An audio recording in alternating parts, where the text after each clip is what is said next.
Hi everyone, it's Tamara here for lalalandcrafts with the card making tutorial using the new release stamp set Super Dawg. I'll be making an interactive card today, so we'll be starting with some COPIC colouring and then making the interactive part. So let's get started with some colouring.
I'll be making a simple interactive card today. So I've just grabbed this night skyline from the Night City paper pack, and I'm just going to trim this straight across. So I'm just kind of chopping off a few of those little dashes that go up into the sky.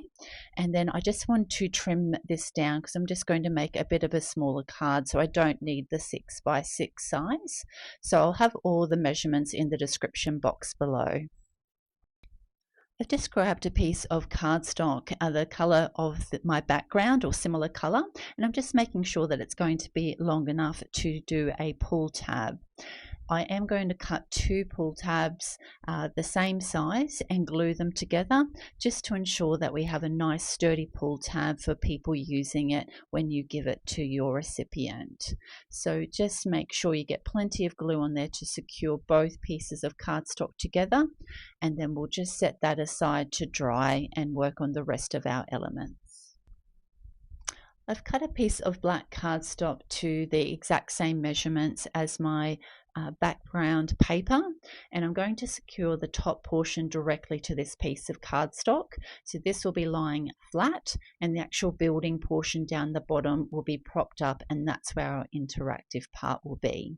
So make sure that's fully lined up on the back of that cardstock. Give it a good press down, and we'll work on the rest. Now I'm just lining up where my pull tab will sit, and we're going to want a bit of foam tape down that end. So we just need to trim that down slightly to ensure that we've got plenty of room to have the foam tape at the end of where the pull tab will sit. So I'm just lining that up, so that's perfect now. So we're only going to need, we won't need any foam tape at the top, we just need some foam tape down the bottom and at the side.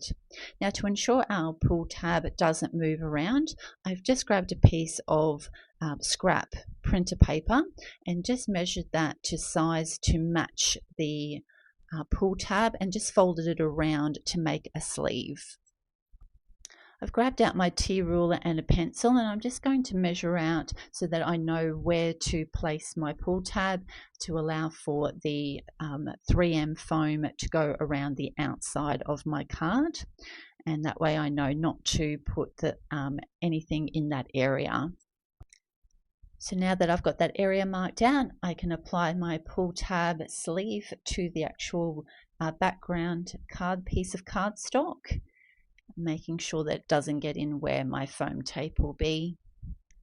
So just line that up, give that a press down, and we'll set that aside to dry. I've stamped out my sentiment, and there's a heap of great sentiments that come with the pack. I've chose to use "You're My Superhero" for this, and I've grabbed the speech bubble from the comic book pack.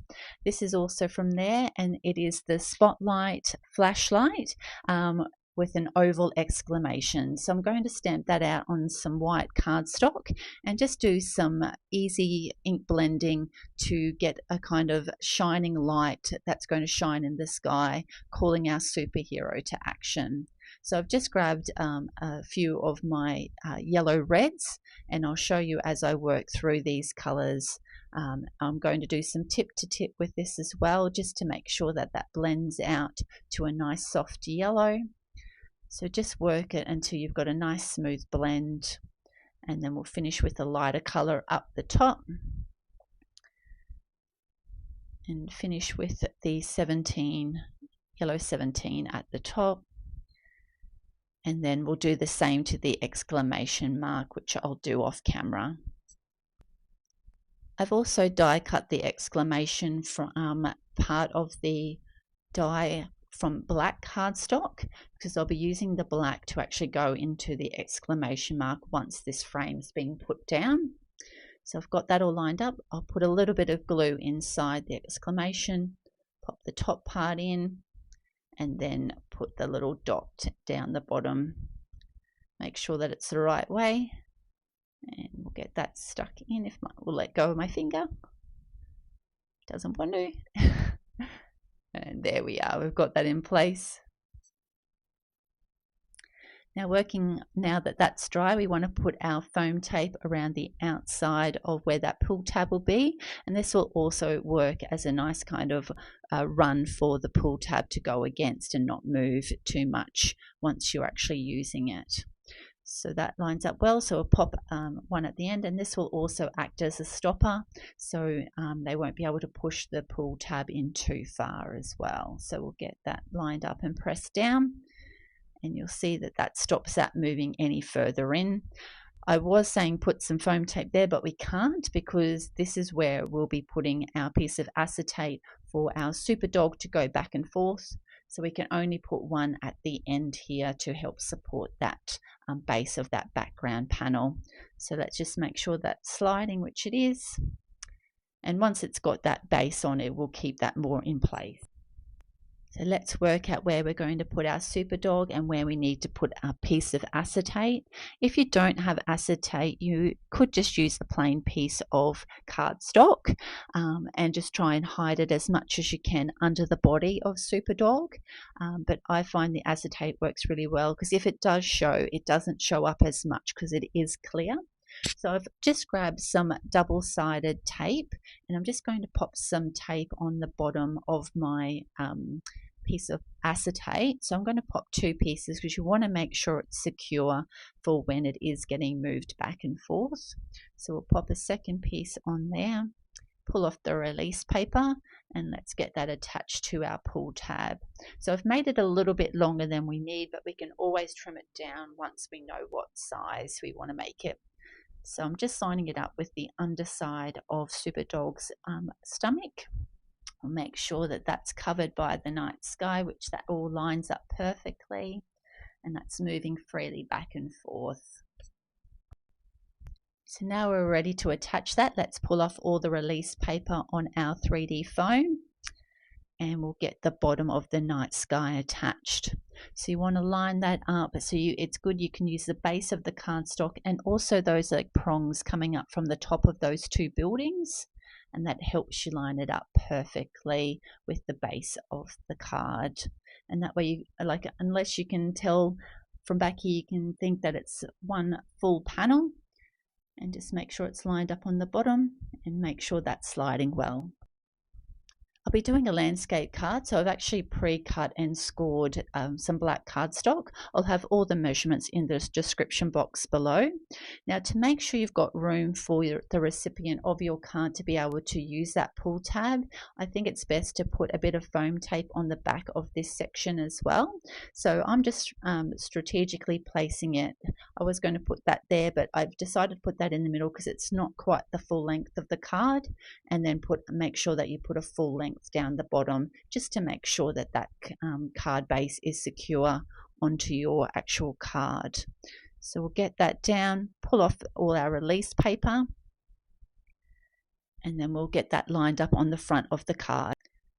Now we want to line that panel up with our card and have a nice black border all the way around our pattern paper card front. So just line that up and give that a press down.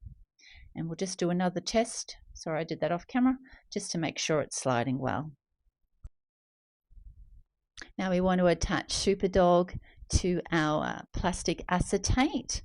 So again, I'm going to put a few pieces of the double-sided tape onto the acetate tab, just to ensure that Super Dawg is nice and secure. And I'll pop another one on there.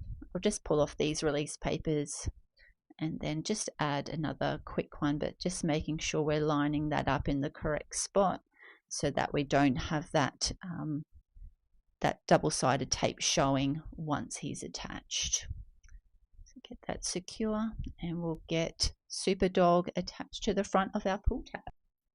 So just lining him up with that and trying to kind of hide as much of the acetate as possible. We'll give that a good press down. As you can see, we can now just trim off that top bit of acetate strip so that that's fully covered by Super Dawg, and we'll give that a test run, and he's flying. We'll now attach our other elements to our card front. So I've placed out roughly where I want everything. So I want Super Dawg flying to where the call for action is coming from with our exclamation mark spotlight. So we'll get that attached at the end, just shooting out of from the buildings and the sky. And we'll then attach our speech bubble with our sentiment up the top there. I'm putting these on flat, and that way they won't get in the way of Super Dawg as he's flying back and forth. So you don't want to use any foam tape on this. And we'll just test out that he's not going to hit onto them. Perfect. So give him a test. Great. So this is a finished card project for this week. This has been so fun to make, and the paper pack is absolutely amazing. You can do so much with it.